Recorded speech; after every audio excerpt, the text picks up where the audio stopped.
285 milliards d'euros, c'est le montant que la France souhaite lever sur les marchés financiers en 2024. C'est un record après les 270 milliards de 2023. Jamais le pays n'aura autant emprunté pour financer le train de vie de l'État. Combler un trou par un autre trou, c'est le cercle vicieux des États surendettés. Et pourtant, Bruno Le Maire, le ministre de l'économie, qui a déjà présenté sa feuille de route de son budget de 2024 en Conseil des ministres, se veut rassurant.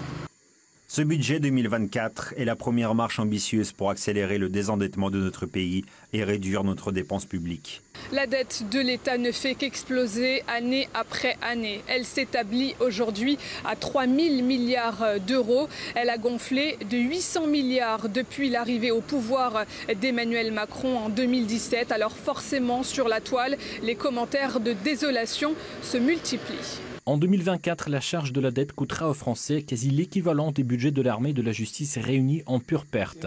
La dette n'est pas seulement un impôt sur le futur, c'est un impôt qui hypothèque le futur. Pour quels résultats?